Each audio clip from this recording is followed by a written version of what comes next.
Did that do it? Did that? All right. Help me, God. Yo, hello, what's up? Azalea here. Hi. God, this is why I hate talking to the camera, because I have both too much and everything to say. Let's show off a little more chest hair and hope that compensates. So, you are here because you watched Bloom, the movie that was posted to this channel like a little over a week ago. If you didn't watch Bloom, pause, go watch that. It's in the description.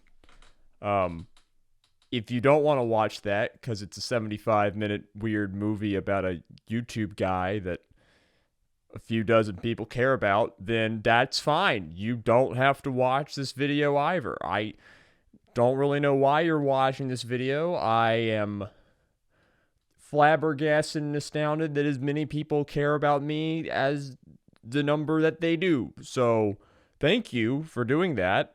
And this video is for you, the people who care, the small handful amount. One of the best pieces of advice I ever got in terms of making content is to make the content that you want to watch. And I'm going to kind of expand that to the rule of be the kind of content creator that you would want to watch. I love YouTube, and parts of my life I have been obsessed with YouTube.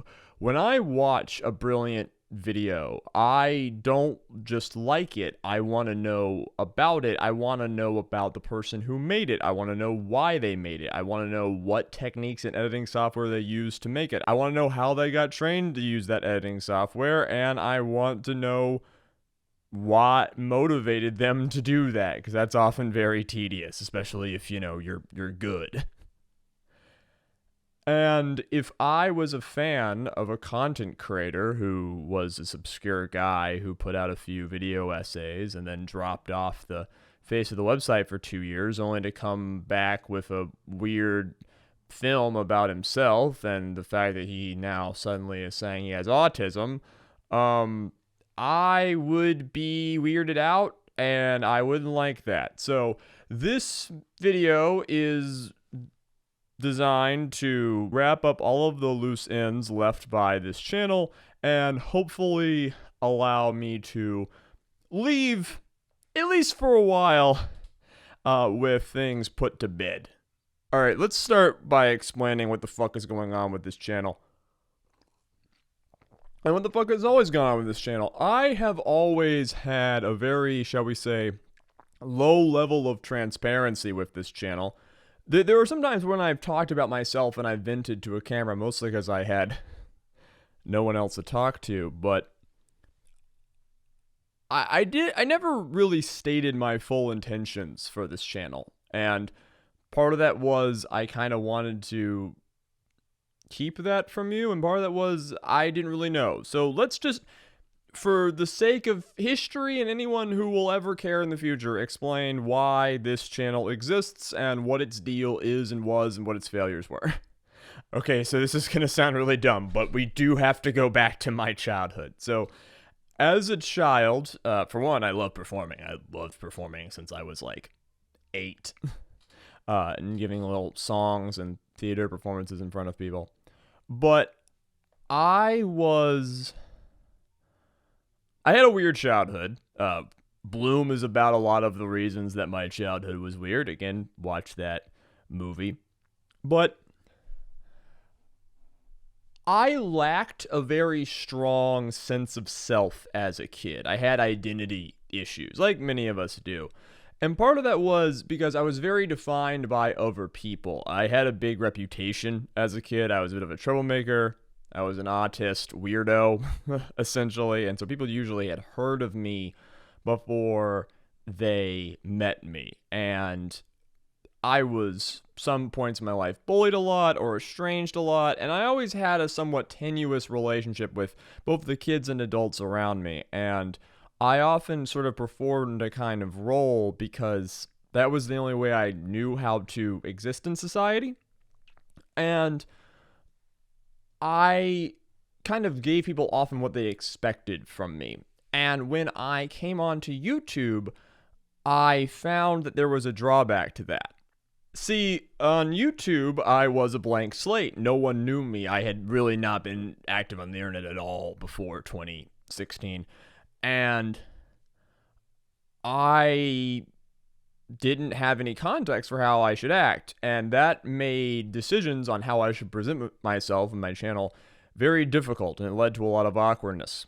Another thing you need to know about me is that it's pretty obvious now that I'm a creative person, right? Like, I've written 4 novels, I made a movie, I'm making this video, I create things, I'm creative. This was not evident early on in my life, or at least I wasn't focused on it. Throughout all of elementary school, middle school, high school, I was like a STEM kid. That was the focus of my friend group, and my parents encouraged me to do that. They didn't like force me to do that, but that's what I thought I was going to do. I got straight A's in everything in school, and that made it so I thought I was like good at chemistry and history instead of just having a cursory interest in them. I was also really, really good at taking tests, which allowed me to get really high scores on college placement exams that let me go to a very good college right out of high school, despite the fact that I spent my last year of high school having a series of mental breakdowns and, occasionally going into a bathroom stall and punching a cinder block wall and almost getting expelled and arguing with people and just being it was not a good time. But I got into college. I was a chemistry major for 2 years, and that was what I thought my life was going to be. But it was always evident, if you really looked, that I was creative. I was making up stories to entertain myself by the time I was like 8 or 9, because no other kids would play with me. I accidentally won a poetry competition when I was 11. Like, I had to write a poem for a class, and then that got entered into a county-wide competition, and I won without even knowing that I had entered. I beat every other kid in the county. And by the time I was 14, 15, I had started writing down some of my first book ideas just in these spiral-bound notebooks I carried around with me in my backpack. And I was writing mostly fight scenes and big emotional moments of the books, never stitching the scenes together because, that's what people do when they're amateurs. And by the time I was 17, I knew that, like, creative energy was a big part of me. But I was kind of suppressing that because I thought that, like, I was going to be a lawyer or a doctor or a scientist or something. And that's what I had spent like 10 years of my life conceiving of myself as. I know that these days there are so many video essays on YouTube that it's a meme and everyone hates them, and every pretentious white guy thinks they can just pontificate and everyone will think they're brilliant. But in 2015, y'all, that shit was popping. Like, I got massively inspired by people like Nerdwriter, by people like Every Frame a Painting, and then I found like the weird shit like Golden Witch and Demolition D+, and like just fucking went to the bottom. And for some reason, finding analysis and review content on YouTube in 2015, I was 17 years old and it just lit my brain on fire. I became obsessed, and I was learning around the time I was about to turn 18 that I wanted to be creative, that I wanted that to be more than a casual, but like a really big part of my life. And I wanted to have a YouTube channel because at that point, I wrote a lot of poems. I had a lot of book ideas, but the idea of writing a book was very daunting for me. And I had all this creative energy, but I had no outlet. And so YouTube, for me, I started doing it because it was basically the path of least resistance, in that it was the easiest way for my creative energy to be released. At least that I found that to be. So problem number 1 is this channel was started with the desire to express myself, but absolutely no plan. I had nothing written. I had nothing prepared. I just knew I wanted to make videos. So I reviewed manga. I reviewed books. I started talking about Star Wars lore. I started explaining the lore of weird fandoms that I were into, other creators. Most of those videos have been privated now. Not in any shame to the people the videos were about, but just because I don't really want to be like the guy who's a fan of X. I want to be my own guy. I have a lot of respect for everyone I talked about. No ill will at all. Despite the fact I mostly moved on. I did vlogs and I gave advice and I just talked to a camera, and eventually I started moving on to better. It was better, even though it was so awful. God, just thinking the first essay I ever really made, and I started doing the format of standing in front of my bathroom door in my parents' house.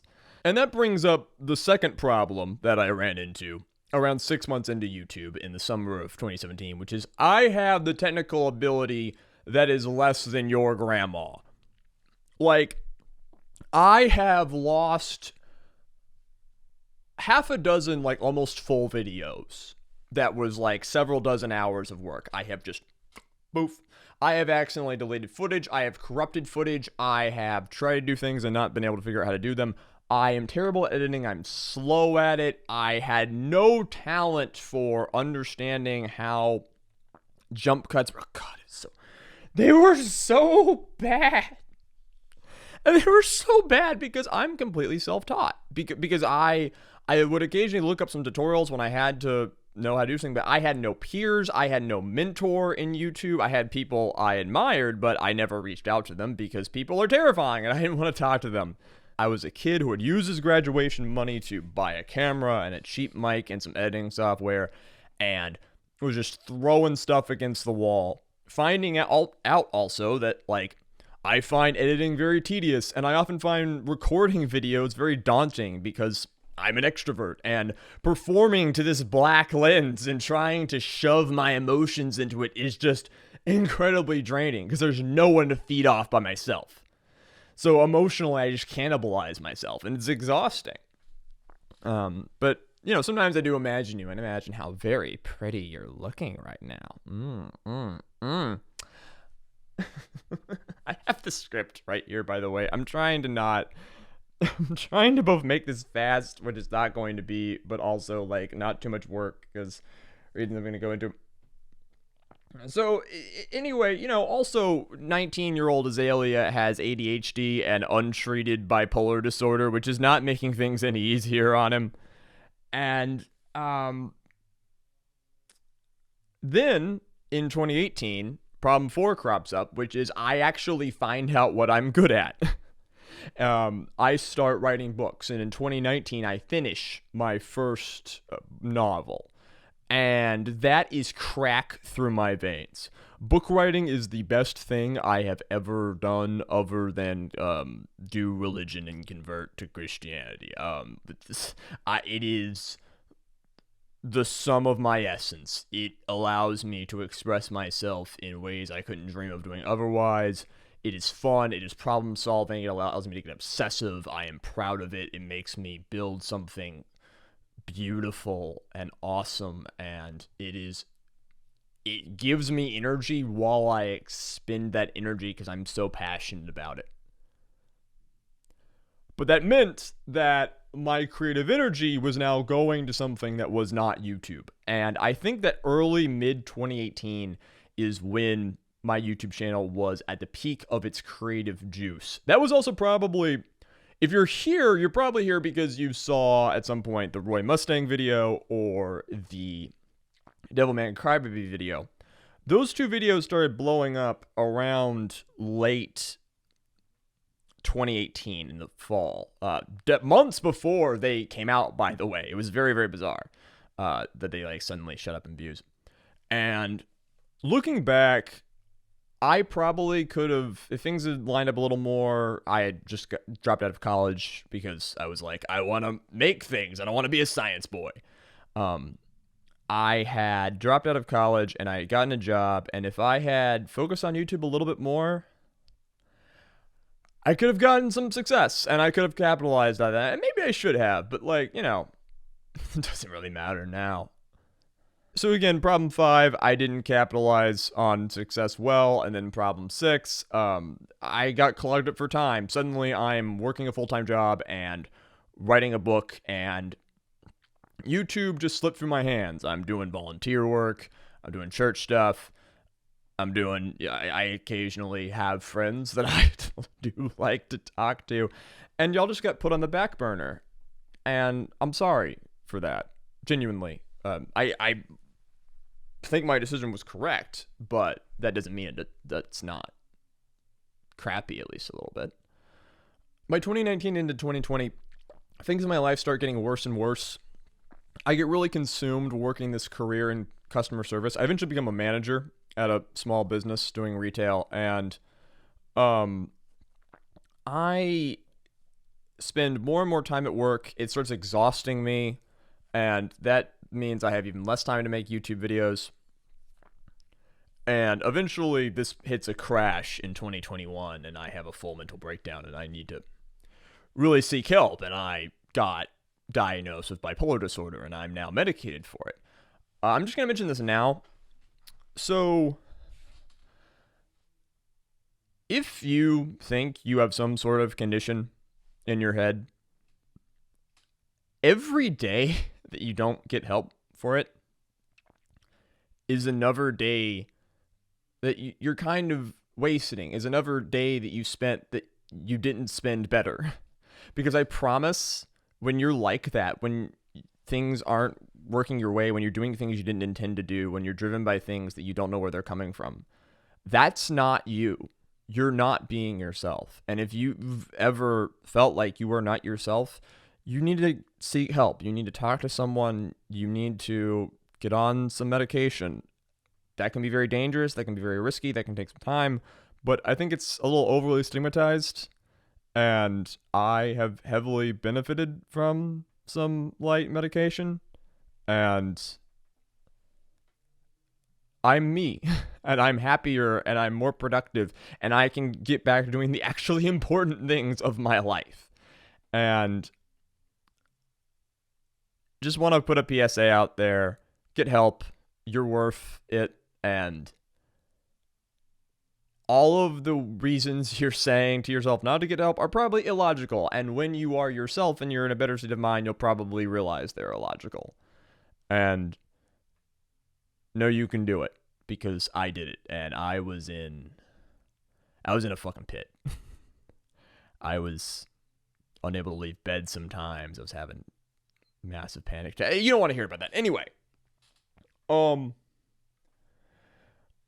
Going back to the reason some of the channel started to fail is when I did make some videos in 2019 and 2020, I started to feel there was this weird thing where in many ways they got a lot more technically competent. I am actually proud of the Last of Us videos. I'm proud of some of the Magic the Gathering videos.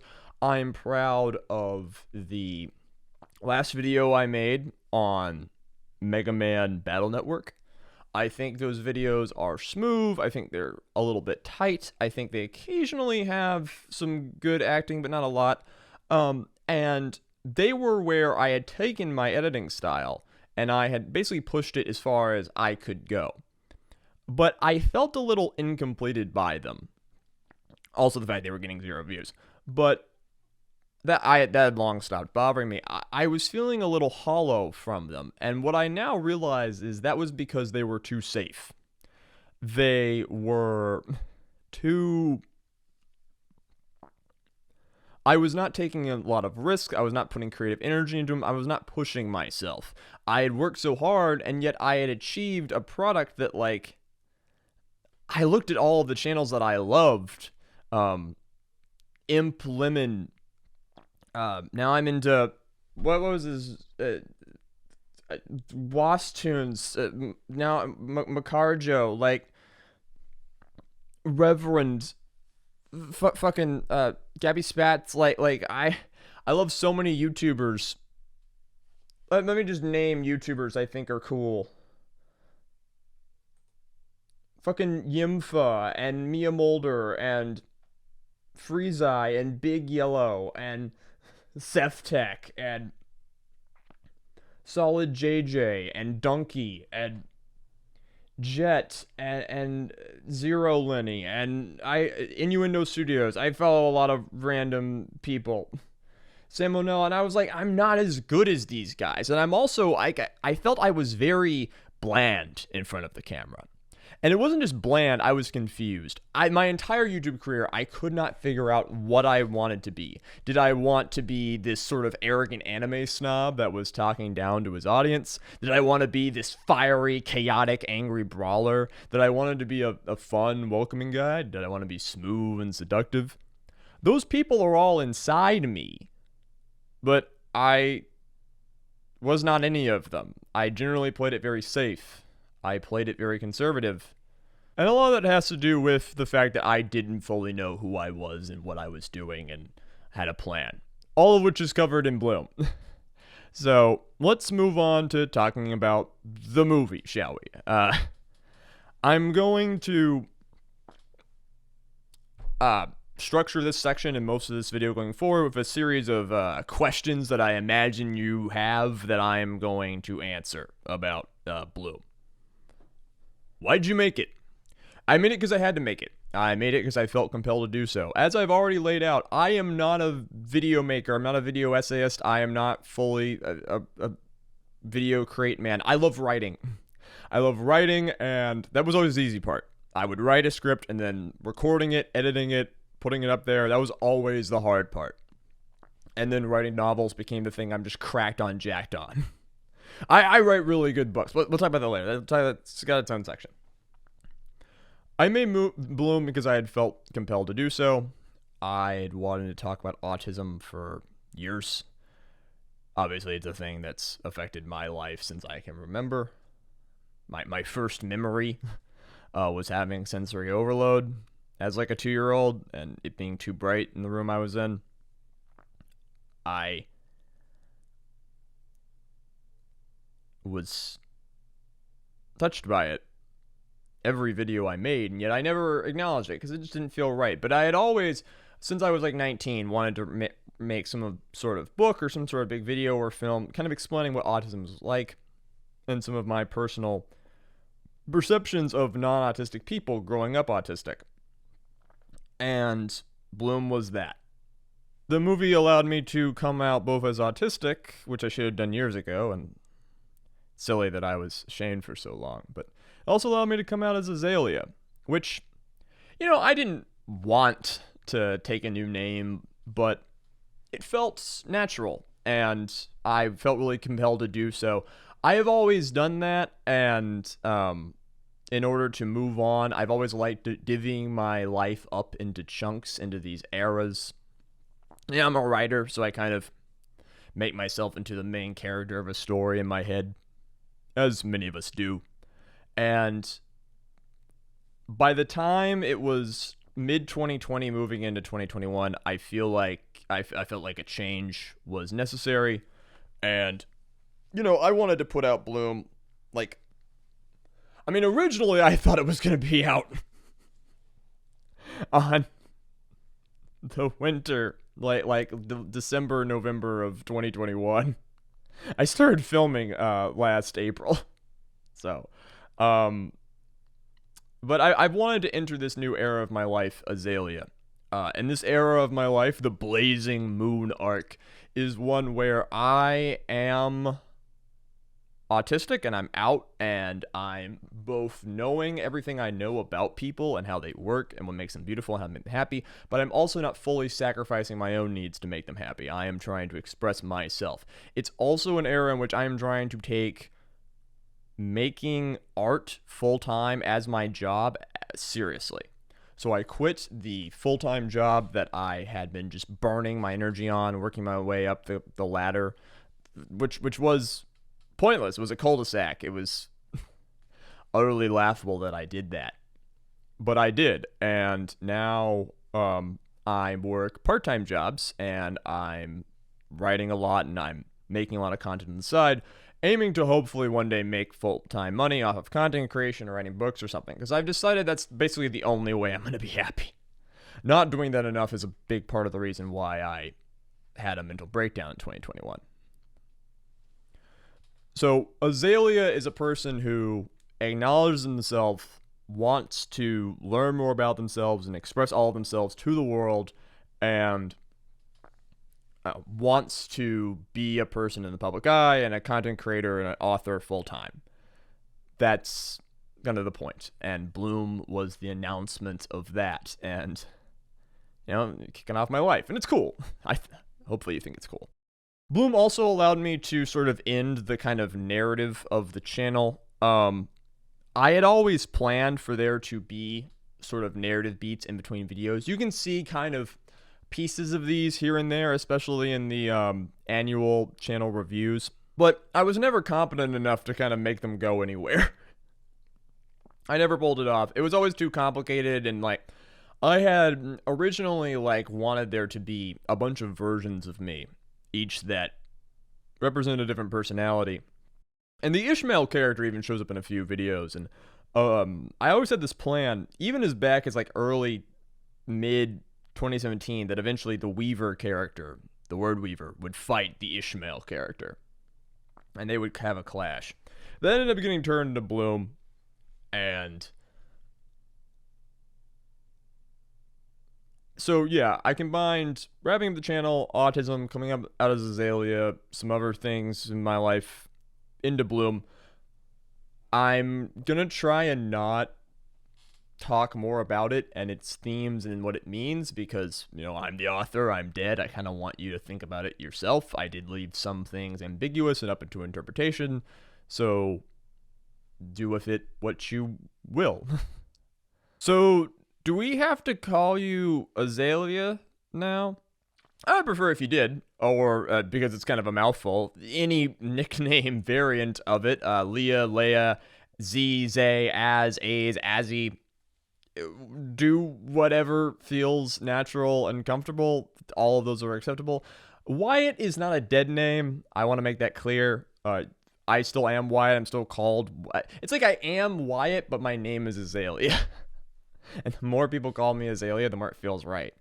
A lot of my family and friends who know me personally, my church, they still call me Wyatt.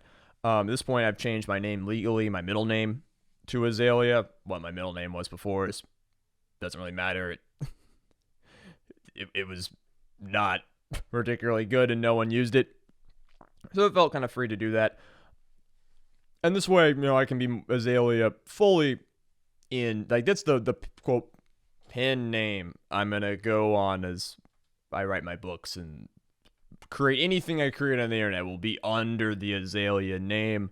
Whether or not you call it a pen name or a real name, because I do kind of consider myself Azalea, just depends on how you autistically conceptualize identity, which is your own prerogative.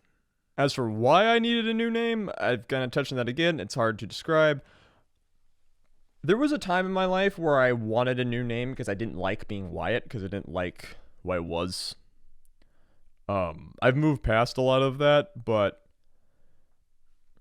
it just feels right in my head to do. I can't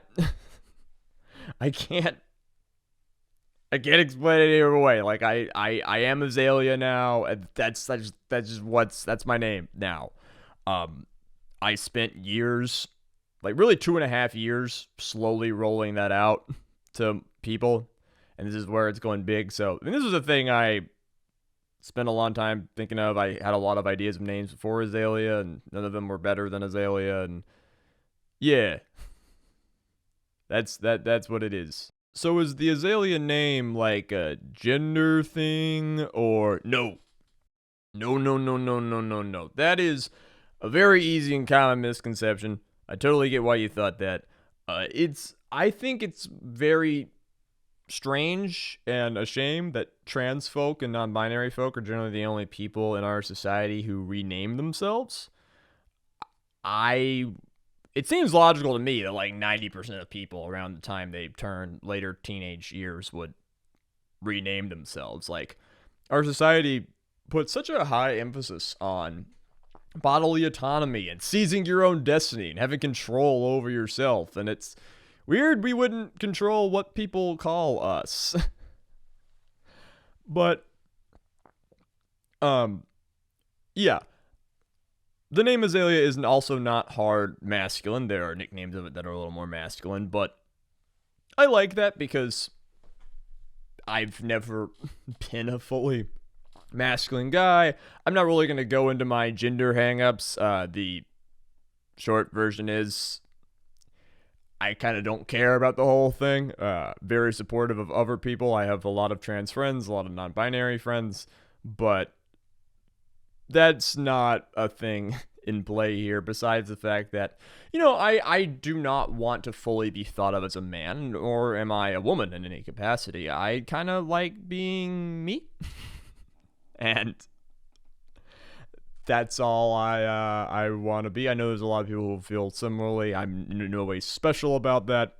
But yeah, I understand why there's some impulse to sort of think of Bloom and the whole Azalea name thing as a gender thing.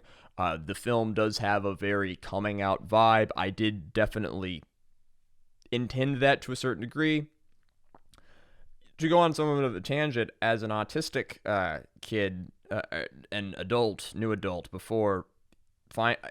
sometimes before finding out that I was autistic, I was somewhat inspired by gay folk, and especially trans women. Learning about the concept of passing, which is a concept that I was like, wait, yeah, no, I get that. I've been doing that a lot.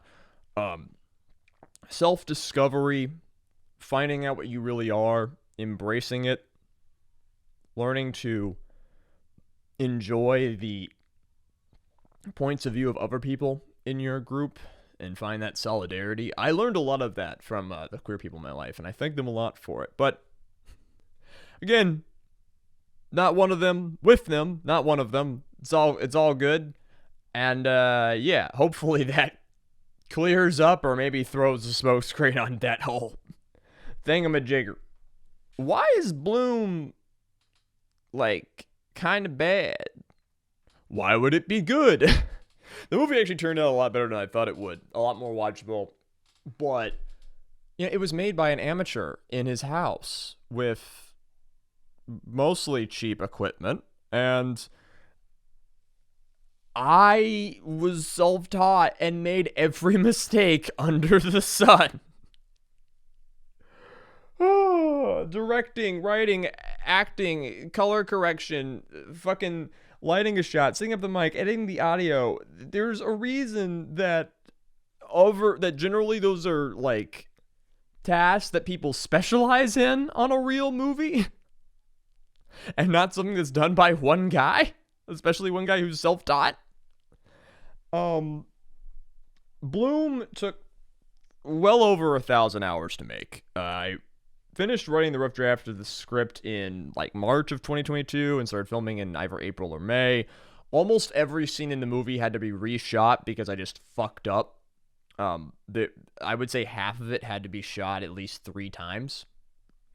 I think there are 2 of like the skits that I got on one session of filming. Obviously, there were always multiple takes. For much of 2022, I was working on book writing and also writing 300-page document of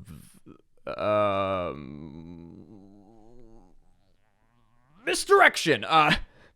But starting in December, I started working on Bloom more full-time, again, while working a part-time job, and eventually got it done. It took a lot longer than I thought I was going to do because, once again, I made tons of mistakes, but there are editing errors, there are audio errors, there are visual errors. I ask you forgive all of them, but if you knew the shit that I fixed, if you knew how much ADR I did on that movie, if you know how painful and tedious that was, God, why did I film outside? Why did I film outside? Oh, lavalier mics are from Satan, and you can quote me on that. Oh god, throwing the ball in the air. Speaking with the weird voices that cut my throat. Oh, I made so many fucking stupid, but it was great and it was fun. And yeah, I think the biggest critique I have of the film is that in general my performances are too fast. I speak too fast because that's my brain. And I was really worried there was not enough time to absorb it all. I think I solved a lot of that problem. I intentionally, in the later parts of making the movie, tried to put as much empty space in as possible to help people absorb it, but it was very hard to know like how much, because like when I'm messing around with it in the editor, like it it was very, I don't have an unbiased perspective. And it kind of feels longer to me because I'm like intentionally like looking at the bar pass and like paying attention to it and thinking about like every little thing. Then it would pass be perceived as a by a real person watching it. I think some of what you said about people and autists and communication isn't true. Great! Make your own movie. I said at the top, you don't need to agree. I want you to understand. I hope I said some things in the movie that people objected to. It's my personal biased perspective that's only as valuable as I am as a singular human being, and I look forward to hearing other people's perspectives. Hey, you know those were roses you were playing with in the final scene? Oh my god, shut the fuck up. Okay, listen, azaleas bloom for like 3 weeks out of the year. I had to do what I had to do. Okay, that wraps up everything I have to say about Bloom. Now, moving on to my life in general. How are you? Wow, thanks for asking. I'm really great. I'm really fucking great. I got diagnosed with bipolar disorder about halfway through making Bloom. I did spend a lot of 2022 out of work, mostly burning the savings that I had gotten from... Is the camera focused? Hopefully the camera's focused. Woo-wee. That I'd gotten from working my full-time job, and I took some time. I got on some meds. I've been medicated for about 7 months now.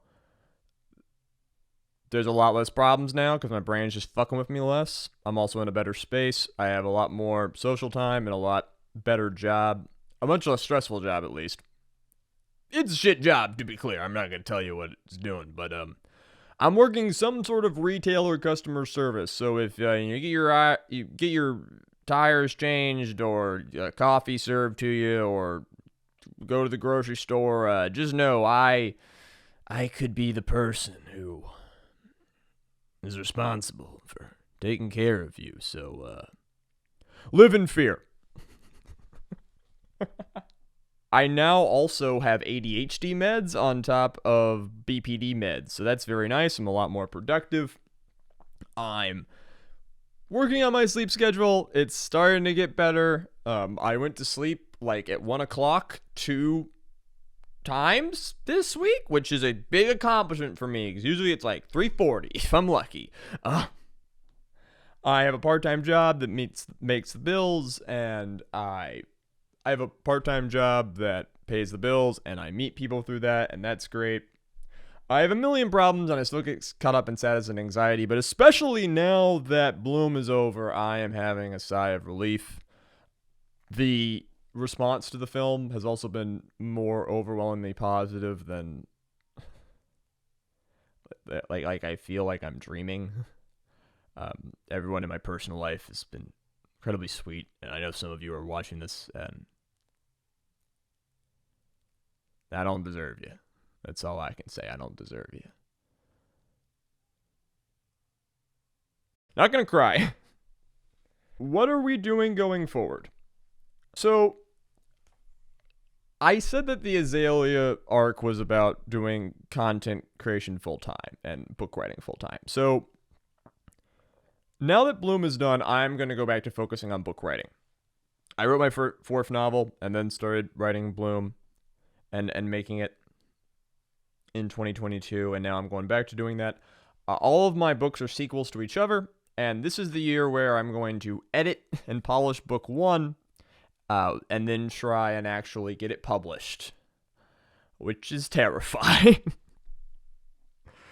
Oh, it's so terrifying. But, yeah, I'm not going to be doing video stuff for months now. I am going to just focus on getting the book out. That being said, eventually I will be done rewriting my first novel in 2 months or 5 months or 175 months. And I have all this skill editing and making videos, and I still kind of like doing it, and,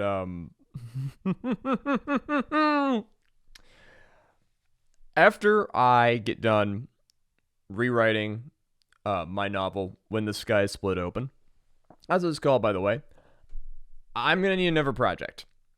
Now, that could mean editing book 2. That could mean doing a podcast thing.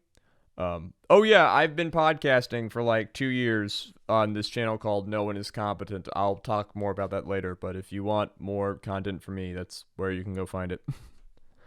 I like having that as like, it's a few hours of work a week, and we put out a show every 2 weeks, and I like having a constant thing that I have to make, even if it's not very popular and whatnot. But hey, listen, I have about half a dozen YouTube scripts that are just written and ready to go. They're pretty good. I have another dozen outlined. I still love writing essays, and if I feel like in a perfect world, I do YouTube. If I came back / when I came back, there would be much higher production values, much higher video quality, and would have a different format, and they would look different. I also am debating a lot about how I would do it, whether on a new channel called Azalea, or whether I would rebrand this channel. I may have changed its name from how it is now. But when I do come back, I'll probably private a lot of the old videos, or I'll put them unlisted on a like dedicated playlist, and just kind of have, I kind of want things to be clean. I want the focus to be on the content instead of me. But when it is on me, oh Lord, is it going to be on me? But I would want the content to speak for itself. So, these books that you keep talking about, can we read them? Or... No, you cannot. This feels kind of weird. It's almost like I'm cheating on a partner when I do YouTube. Because books are my passion, and they're what I'm good at. Like, you think that Bloom was cool, you think that I was a great, or if you thought I was a mediocre video essayist, writing books is what I'm good at. Like, that's what my passion is. I could be making thousands of dollars and have millions of subscribers on YouTube, and I would still want to primarily be an author, because being an author fucking rocks on socks, and it's awful. It's heinous. I hate it, because it's so hard to share your shit with people. It takes so long to write a book, and then no one wants to fucking read books, and I put all of this work, and I built this masterpiece. I created these fortresses, these gleaming castles, these oil smooth character arcs, and brilliant gut-wrenching moments that make me cry, and I want to talk to people about it, and I fiddle with language, and I move it around, and I shift it in the palm of my hand, bumping and weaving on the page, and I do political commentary, and I plan, and there's foreshadowing. It's so cool, and one day people will know about that, but it is not that day. Here's the thing. So When the Sky Split Open. What's it about? Well, it's a fantasy novel. There are suspense thriller and romance elements to it, but you can think of it as a fantasy novel if you like. It is about a young woman in her 20s who is an officer in a military that wields magic and technology to conquer their opponents. She is on a military expedition far outside the borders of her home when she encounters a phenomenon that is beyond even her society's magical explanations to define. Shenanigans ensue. That's all I will tell you about it. You can follow me on Twitter at Azalea Wyatt. That'll be a link down there. That's my main social media. I might also put a email account that you can contact me at, but I'm a little... I don't necessarily want that out there. I mean, it's been out there before, but some few people have looked at it. Eventually, I'm going to want test readers for When the Sky Split Open version 3. Hopefully when that's done sometime this late summer. Currently looking at like August. If you follow me on Twitter or we become mutuals, reach out. Like, listen, okay, there's a 99% chance that like we would hate each other. You know, most people don't like me. I don't like most people. But like, listen, if you want to reach out, reach out. You know, we could fucking bang. And especially if you're a creative, because I need to get to know and learn more people who are creative. One of the things that stunted my career and my growth is a lack of peers and a lack of mentors. I will not be happy unless I eventually make money off of art. That is how I will be an adult. That is what's clear to me. That's what my brain does.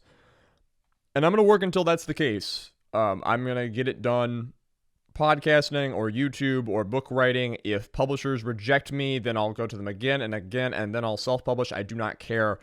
I will succeed. I have to.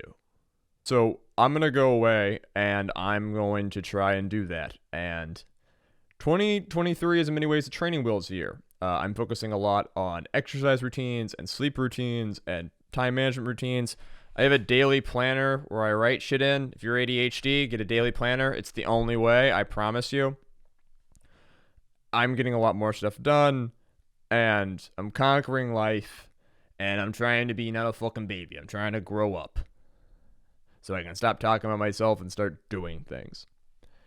And eventually, being back on YouTube and making video essays will probably be a part of my life. However that's going to be in 6 months or 6 years, I have no idea.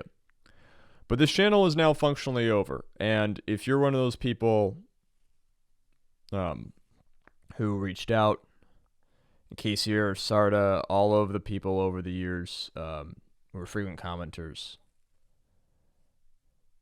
the amount of dopamine I got from reading what you said, like crack from my veins, man. I'm so happy that even 2 people, even 4 people that I got to touch someone making YouTube videos. I was mostly unsuccessful. You know, I put out dozens of videos that got 12 views, 36 views, but frankly, it was amazing to me that I got even the small amount of success that I did, and I know that that will be dwarfed by how successful I will be in the future. Because I'm just going to keep doing shit and learning and getting better and going over and over and over until I succeed somewhere. But I know I'm going to make it because I've already had people tell me that they loved my stuff and they were inspired by me. And there's nothing more powerful than hope. Thank you for coming with me on this journey as far as you did. Thank you for caring. When I come back, I would be honored if you would be with me again. Until then, I'm going to go do my fucking training arc. And I hope that you are succeeding in whatever you're doing. I hope that you're getting back up when you're getting knocked down, because that's what makes you a true hero to me. That you keep striving in order to make yourself and to make this world something other than just the crappy oblivion of pain that it normally is. Alright. Enough being saccharine, and y'all be good.